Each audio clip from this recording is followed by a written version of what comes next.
Murder on the Orient Express, the famous mystery novel by Agatha Christie, has been adapted for film or television 5 times.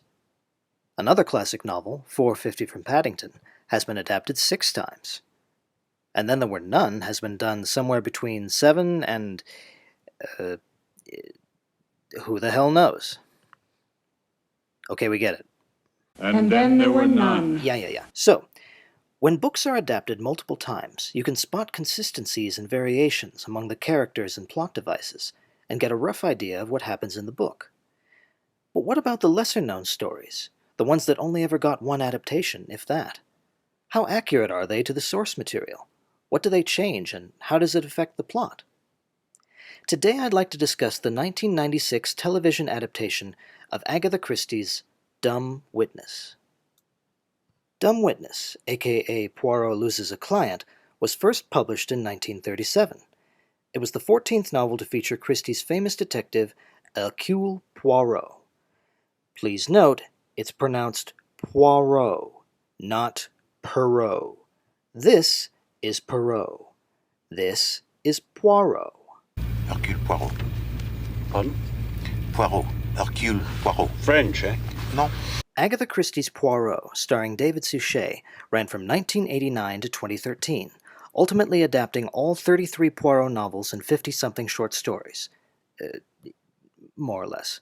That's a topic for another video. Dumb Witness was part of the 6th season, dramatized by Douglas Watkinson.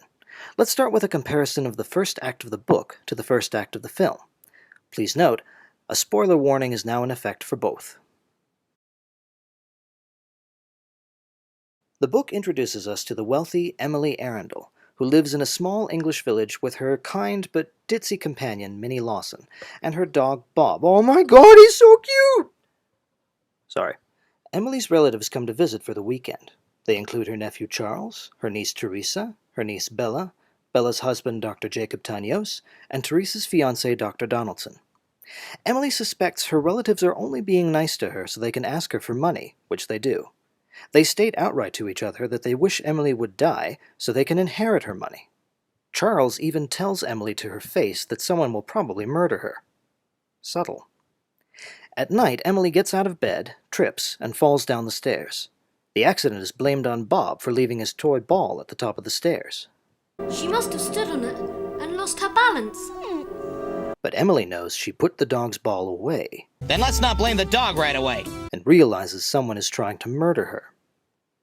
She draws up a new will, disinheriting her family so her would-be murderer, whoever it is, will no longer have a motive to kill her. I'm cutting my family off without a penny. But if we don't inherit, who the hell does? Why do you want to do a thing like that? What have we done to you anyhow? You threatened me, Charles. I won't allow anyone to stand in my way, remember? Oh, that wasn't a threat, it was a joke. She also writes a letter to Hercule Poirot, asking him to investigate, but the letter mysteriously doesn't arrive until 2 months later.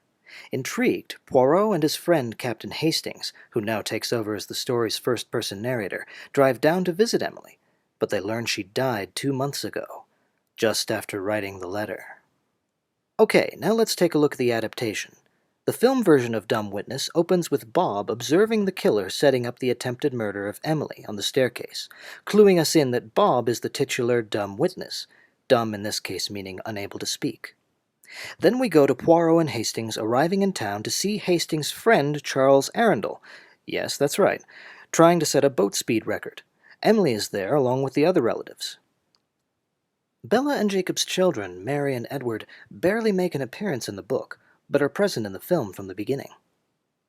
A pair of strange women, the Tripp sisters, arrive at the last minute with a dire warning that something's about to go wrong, which it does, but Charles is fine.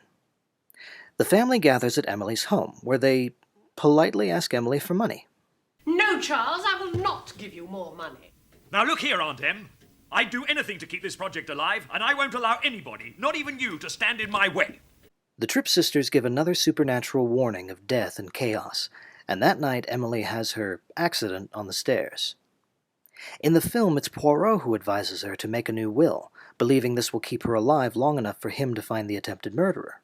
I would tell to all those named in the old will that they were in it no longer. Wouldn't that anger them? Oui, bien sûr. But they would make certain that no accident befell me, hoping that one day I would change my will again and favor them. Sadly, after taking some medicine given to her by Jacob, Emily still dies. That's creepy. So, by the end of the first act, the biggest changes we have are this big sequence at the beginning that has absolutely no bearing on the plot except to introduce us to all the characters, the fact that Poirot and Hastings are present pretty much right from the start, and the absence of Dr. Donaldson, who was left out of the adaptation. Other minor changes are made to the characters of Bella and Jacob. Bella is described in the book as dull, dreary, and pathetic, which doesn't really come across in the film. Jacob, in the book, is bearded and jolly, while in private he comes off as creepy and manipulative of his wife. In the film, as you'll see, he's pretty much just a dick. In the book, Poirot is told Emily died from natural causes, and with her new will left everything to Minnie Lawson, who seemed as shocked as the family. He also learns that after writing the letter to him, Emily forgot to post it. A servant came across it 2 months later and mailed it. Poirot pieces together how someone arranged Emily's accident by setting a tripwire at the top of the stairs. Minnie and the Tripp sisters tell Poirot that just before her death, Emily's spirit rose from her body in the form of green vapor. This reveals to Poirot that Emily died not from natural causes, but from phosphorus poisoning. One by one, Poirot questions the suspects: Minnie, Teresa, Charles, Bella, Jacob, Dr. Donaldson, and the maid, Ellen. He learns that Teresa is a spoiled brat, Emily caught Charles stealing her money, Bella likes to copy Teresa's clothes, and everyone thinks Jacob is evil because he's a foreigner. Teresa and Charles are trying to find a legal way around the will so they can inherit Emily's money. Bella wants to not break the will out of respect for Emily, and everyone says she's under her husband's thumb. Now, what do you say, Bella? Oh, for God's sake, what are you looking at him for? Speak your own mind. Bella seems to be strangely afraid for her husband and also of her husband. But if my husband knew I was accusing them, he'd... You fear him, madame? No, forgive me. I'm safe here at least. Poirot also discovers Emily was taking pills for her liver, that she had a sister named Arabella, and that Minnie saw someone doing something at the top of the stairs the night before the accident. She thinks it was Teresa because the person wore a dressing gown with the initials T.A. Teresa denies it. Meanwhile, in the film, after Emily's funeral, Dr. Granger, a minor character in the book, but here he's Emily's executor and also Minnie's beau, reveals that Emily left everything she owned to Minnie.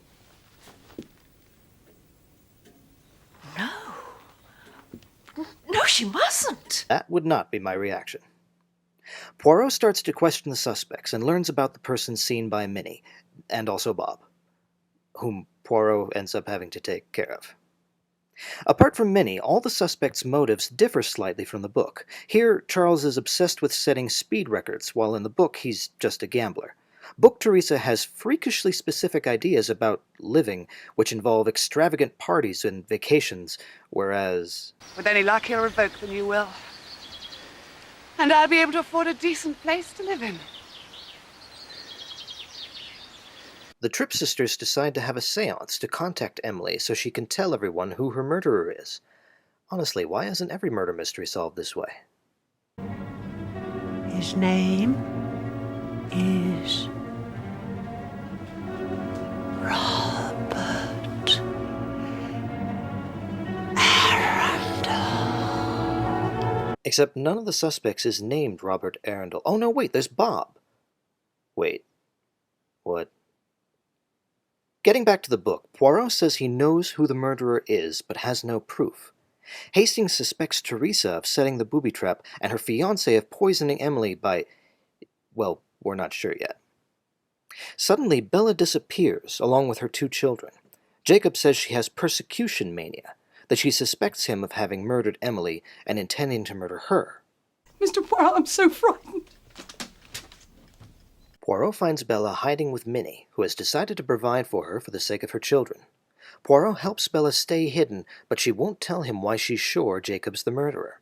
Poirot tells her he already knows the truth. He gives her a written account of his theory. If it's right, she can just confirm it.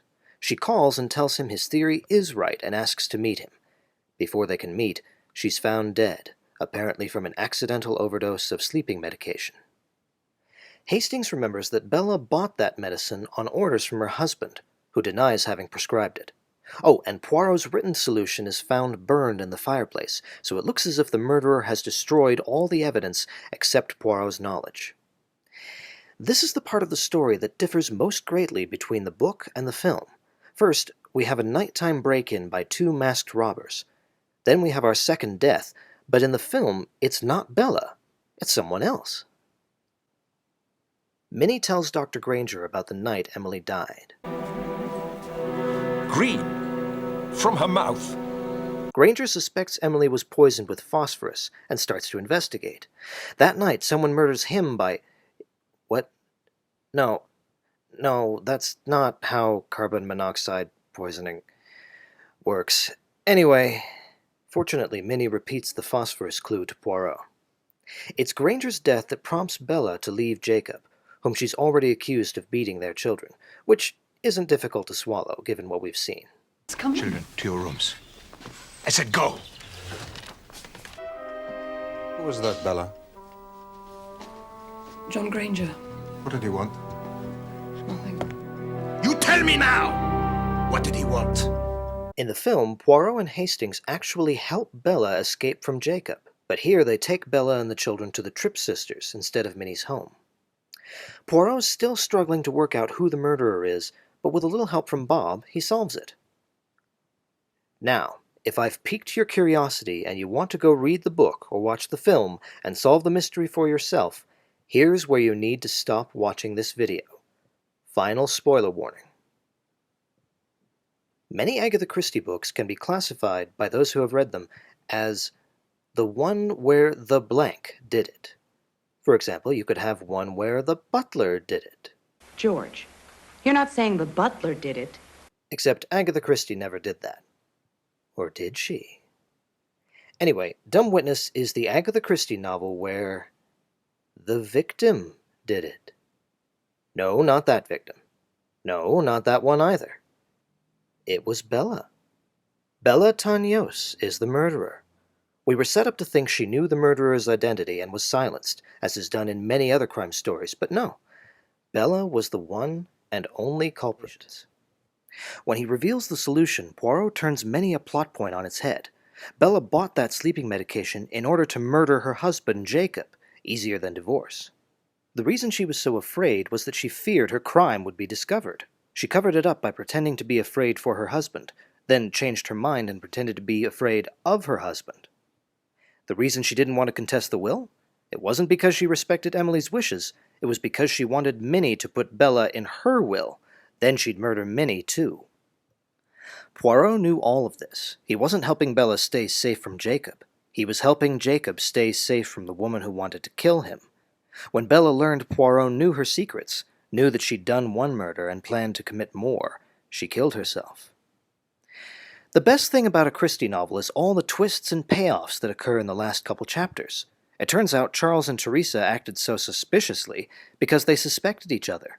One clue that seemed to implicate Minnie actually proved her innocence.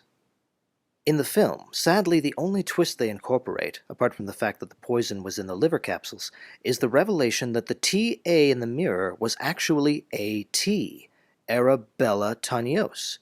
In the book this is set up by the clue that Bella likes to copy Teresa's clothes, but they left that out here. Poirot doesn't even have to prove Bella did it. Once he accuses her, she just sort of gives up and confesses. Without the twist of Bella's murder really being Bella's suicide, the story loses some of its uniqueness. In the book, Poirot prevents a serial murderer from killing again. In the film, he takes forever to identify the killer, and too late to save her next victim. It kind of makes him less cool. So, all in all, I have to say, this adaptation is just not... This film just doesn't... Nope. Nope, I can't do it. I can't write this film off. Dumb Witness has its flaws, but it was the second Poirot movie I ever watched, and the first I saw starring David Suchet. This film is close to my heart and always will be. Oh, Mr. Poirot, there's a telephone call for you. Will you take it here, sir? Oui? Who wishes to speak with me? Miss Emily Arundel, sir. She is dead, mon ami. You'll have to take that up with her yourself, sir. It might lack what makes a story feel like an Agatha Christie story, but it makes up for it in humor, a well-crafted spooky atmosphere, and a little doggy who's so cute! Seriously, I need more films with this dog. So, what other Agatha Christie adaptations would you like to see compared with the book? Let me know in the comments. I can't wait to do another one of these. Everyone take care of yourselves out there, and I'll see you again soon. A bientôt, mes amis.